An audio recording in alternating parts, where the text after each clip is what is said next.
फसल काट रहा था। किसान और उसकी पत्नी अपनी चने की फसल बैलगाड़ी पर लाद रहे थे। थोड़ी दूर एक पेड़ पर बैठी हुई हरियाली तोती ये देख रही थी। हरियाली तोती किसान की पत्नी के पास जाती है।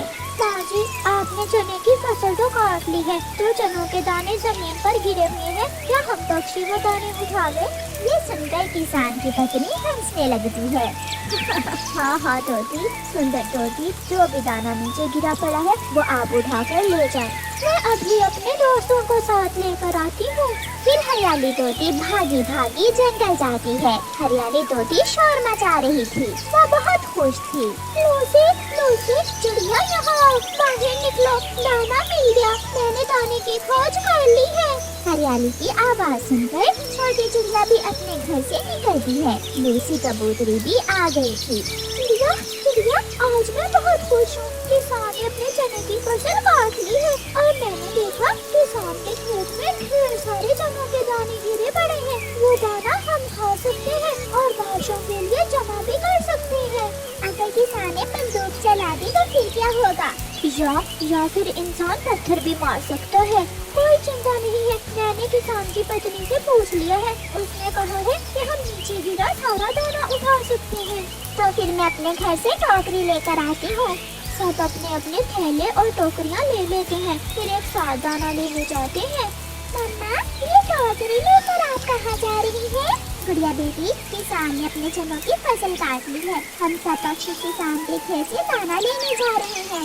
ये सुनकर गुड़िया दुखी हो जाती है।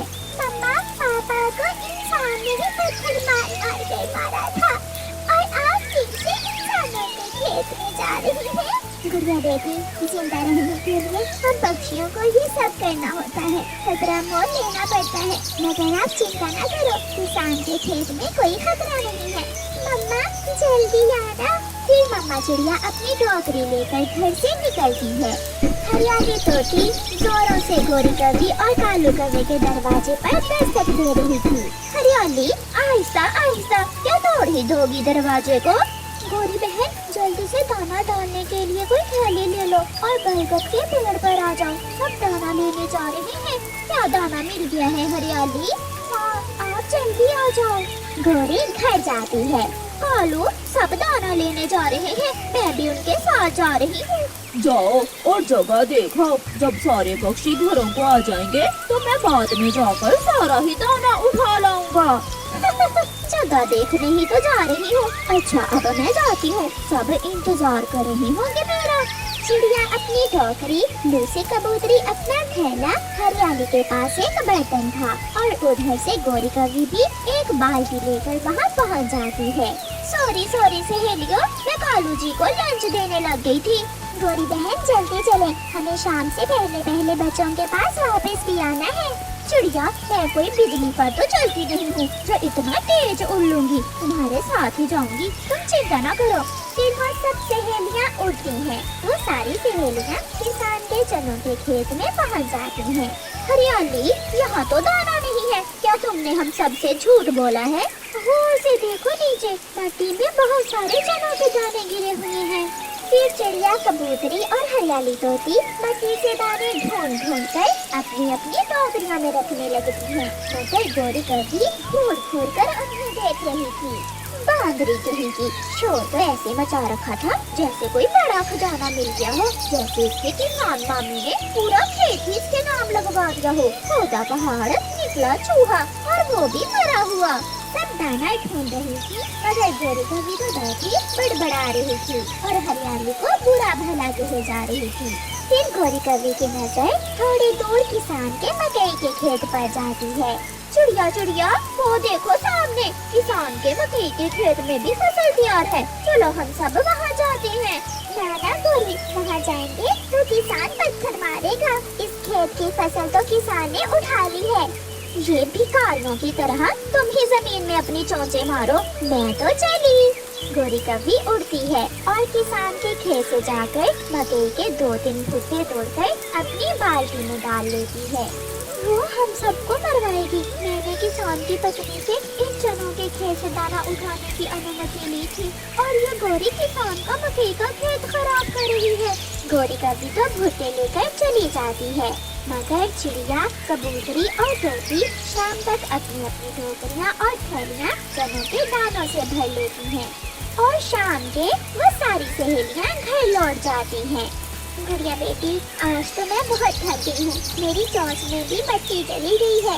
मम्मा, आप नदी से जाके चोंच धो लें और मैं इन चनों के दानों से बत्ती अलग करके इन्हें साफ करती हूँ। गुड़िया बेटी, बारीक छाननी से छान लेना चनों के दानों को। गोरी, तुम तो चनों के दाने लेने गई थी और ये मकई कहाँ से मिली है तुम्हें? गरीबों की तरह मिट्टी में चोंचे मार रही थी सारी। मुझे तो शर्म आती है खेत से गिरे हुए दाने ढूंढने में। कालू, पता है मैंने वहाँ किसान के खेत से ये मकई चुराई है। क्या किसान की फसल तैयार है? तो और क्या, पूरी तरह तैयार है। फिर दूसरे दिन गोरी और कालू चुपके से जंगल से निकलते हैं। किसान और उसकी पत्नी काम कर रहे थे। गोरी और कालू किसान के खेत से मकई चुराते हैं और इधर उधर देखकर भाग जाते हैं। कौवे और कौवी ने काम ही बना लिया था। वो हर रोज सुबह सुबह उठते और किसान की फसल से मकई चुरा लाते। अब तो किसान भी परेशान हो गया था। चले घर चले, काम खत्म हो गया है। नहीं, आज मैं खेत में ही रहूंगा। कोई पक्षी या जंगली जीव मकई की फसल खराब कर रहा है। मैं छुप कर देखूंगा वो कौन है। किसान मकई के खेत में छुप जाता है। बुलबुल आती है और मकई के खेत से टूटकर गिरा हुआ एक मकई का भुट्टा उठाकर चली जाती है। ये बुलबुल तो चोर नहीं है, इसने तो नीचे गिरा हुआ दाना ही उठाया है। फिर चिड़िया, कबूतरी और हरियाली तोती आती हैं। वो भी किसान के चनों के खेत से कुछ दाने ढूंढती हैं और चली जाती हैं। सबसे बाद में कौवा और कौवी भी अपनी बाल्टी लेकर पहुंच जाती हैं। वो बुद्धू किसान क्या जाने कि हम कौवे बहुत चातर हैं। काम करेगा पागल किसान और मकई खाएंगे चातर कौवे। ऐसा कहते हुए कौवा और कौवी मकई के भुट्टे अपनी बाल्टी में डालने लगते हैं। तो ये कौवे हैं, चातर कौवे। किसान आहिस्ता आहिस्ता आगे बढ़ता है और गोरी को पूंछ से पकड़ लेता है। कालू तो भागकर पेड़ पर बैठ जाता है। चातर कौवा भुट्टे खाए और उसकी पत्नी डंडे खाए। बुला अब उस चातर कौवे को। ऐसा कहते हुए किसान गोरी कौवे की अच्छी धुलाई करता है। कालू, मेरे कालू कौवे पत्नी जी, बचाओ, मुझे बचाओ, मेरी पूंछ टूट जाएगी। मगर कालू कौवा तो पीछे मुड़कर भी नहीं देखता और वहाँ से भाग जाता है। थोड़ी देर बाद किसी न किसी तरह गोरी कौवे किसान से जान छुड़ा कर भागती है और वो दोनों दूर सूखे जंगल में जाकर रुकते हैं। दूसरे पेड़ पर बैठा कालू कौवा गोरी को देख कर डरे जा रहा था और सोच रहा था कि आज तो वो गोरी से जरूर पिटेगा। प्यारे दोस्तों, इस कहानी को लाइक, अपने दोस्तों के साथ शेयर और चैनल को सब्सक्राइब करना बिल्कुल मत भूलना। आपका धन्यवाद। गोरी कौवी का बेटा जग्गू कौवा बाहर से खेल कर आता है। मम्मा कहाँ हो? मेरे लिए सैंडविच बनाया है क्या? नहीं जग्गू बेटा, मैं आपको कल सैंडविच बना कर दूंगी। मैंने सुबह आपसे कहा भी था कि आज मैं सैंडविच ही खाऊंगा। गंदी मम्मा, बुरी मम्मा, आप गंदी हो। आपने मेरे लिए सैंडविच क्यों नहीं बनाया? जग्गू, शर्म करो, तुम्हारी जबान कुछ ज्यादा ही चलने लगी है। फिर उसका बेटा उसे मुंह चढ़ाने लगता है। गोरी कौवी अपने बेटे के एक थप्पड़ लगा देती है। जिनके माता पिता नहीं है उनसे पूछ कर देखो माँ बाप की कदर। दिन रात तेरे लिए काम करती हूँ और तुम हो के मुझे मुँह चढ़ा रहे हो। मुझे नहीं लेनी ऐसी मम्मा, आप बुरी हो, आप बहुत बुरी हो। ऐसे कहते हुए गोरी कौवी का बिगड़ा हुआ बेटा घर से बाहर निकल जाता है। वो उड़ता हुआ बस स्टॉप की तरफ चला जाता है। मम्मा ने मुझे मारा है, मैं भी घर नहीं जाऊंगा। मम्मा गंदी है, पापा भी मम्मा को कुछ नहीं कहते, मम्मा बुरी है। जग्गू बेटा, आप यहाँ क्यों बैठे हुए हो? आओ मैं आपको आपके घर छोड़ देता हूँ। वो अंकल जाइए आप, मेरी मौसी आ रही है, मैं उसे लेने आया हूँ। जग्गू कौवा ऐसे झूठ बोलता है और कबूतर वहाँ से चला जाता है। शाम हो जाती है। कालू कौवा घर आता है। कालू, जग्गू कुछ ज्यादा ही बदतमीजी करने लगा है। आज उसने मुझे बहुत तंग किया। मैंने एक लगाई तो अभी तक घर लौट कर नहीं आया। उसे हमने खुद ही बिगाड़ा है। उधर चिड़िया का बेटा देखो, अपनी माँ का हर कहना मानता है। वो इतनी छोटी सी उम्र में अपनी माँ के साथ जंगल से लकड़ियाँ भी लेने जाता है। छोटे कौवे के बच्चे, तुम यहाँ क्यों बैठे हुए हो? आओ मेरे साथ चलो। मुझे पता चल गया है तुम अपने घर से लड़कर आए हो। आंटी जी, आपको कैसे पता चला? जो बच्चे घर से लड़कर आते हैं मैं उन्हें खाना देती हूँ, खिलौने देती हूँ और मैं उन्हें इतना ज्यादा झूला भी देती हूँ। बड़े वाले झूले में बिठाती हूँ मैं उसे। हाँ आंटी, मैं भी घर से लड़कर ही आया हूँ। अपनी बहन से है ना, या फिर मम्मा से? मेरी बहन तो नहीं है, मम्मा से लड़कर आया हूँ मैं। तो फिर चलो मेरे साथ, मैं तुम्हें भी वो सब दूंगी।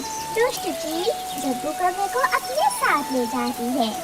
कालू कौवा जग्गू को पूरे जंगल में ढूंढ रहा था, मगर उसे जग्गू कहीं से भी नहीं मिल रहा था। क्या कालू, तेरा बेटा आज मैंने सुबह बस स्टॉप पर बैठा हुआ देखा था। ये सुनकर कालू कौवे के पाँव तले से जमीन ही निकल जाती है। क्या?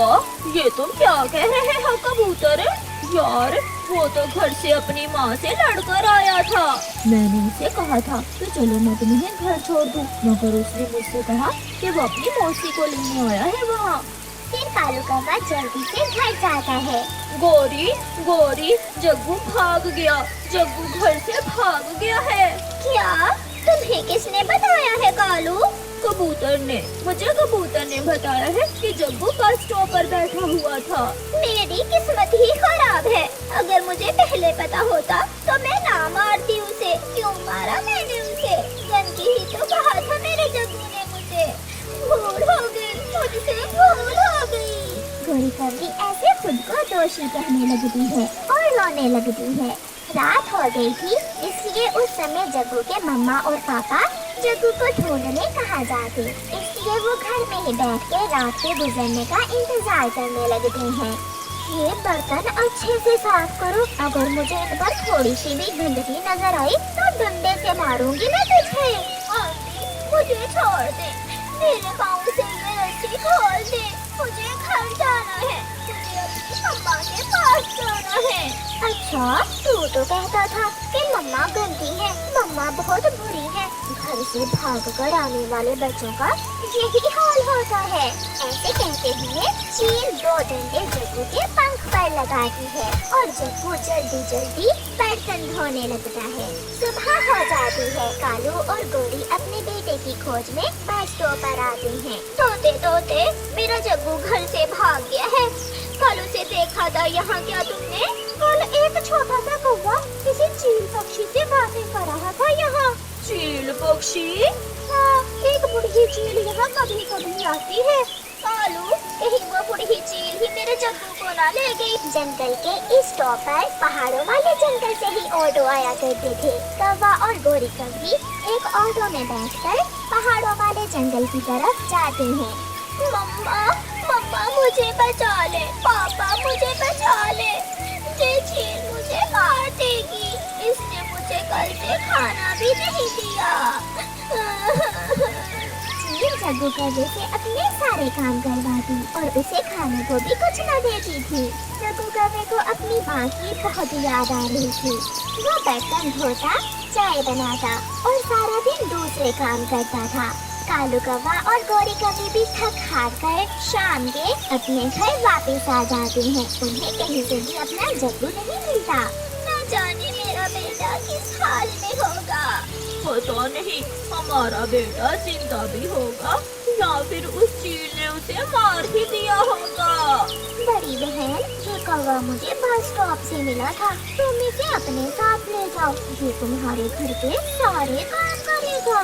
छोटी, ऐसे काम वाले की तो मुझे अब से जरूरत है, मैं इसे अपने घर में बांध कर रखूंगी।